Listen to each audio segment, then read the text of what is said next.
நண்பர்கள் அனைவருக்கும் வணக்கம். இனிய மாலை வணக்கம். மெடிக்கல் ஷாப் நடத்திட்டு இருக்கேன். இதில் என்னென்ன ப்ராப்ளம் வருது, எப்படியெல்லாம் வருதுன்றது பல பேர் தெரியும். ஆனால் இப்படியெல்லாம் சுச்சுவேஷன் வரும், இப்படியெல்லாம் கஸ்டமர் வருவாங்கன்றது கொஞ்சம் கஷ்டமாக தான் இருக்குது. என்னன்னா,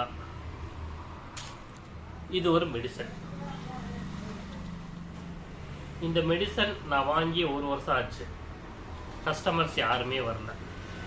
கரெக்டாக பார்த்தீங்கன்னா 12/2024 டிசம்பர் 2024 எக்ஸ்பைரி நான் எடுத்து வச்சுட்டேன்.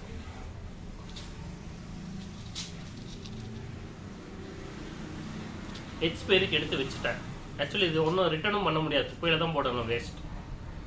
இன்னைக்கு ஒரு கஸ்டமர் வந்து இது 30 மாத்திரை கொடுங்கன்னு கேட்குறாரு.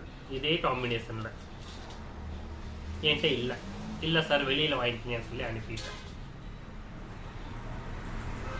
அவர் வராட்டி கூட எனக்கு ப்ராப்ளம் இல்லை. இது அப்படியே குப்பையில் போட்டு நான் பாட்டுக்கு எக்ஸ்பைரி மெடிக்கலில் வரும் சதஜம் தூக்கி போட்டு போயிட்டே இருப்பேன். 1 வருஷமாக இந்த ப்ராடக்ட்டுக்காக யாருமே வரல.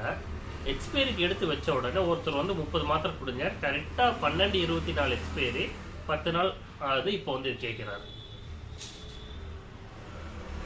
சார் இப்போ நான் வாங்கி தரேன் சார், நாளைக்கு சண்டே கிடைக்காது, மண்டே தரேன்னு சொன்னேன். இல்லை நான் வெளியில் வாங்கிக்கிறேன்ட்டு போயிட்டேன். இதை நான் என்னன்னு சொல்கிறேன்.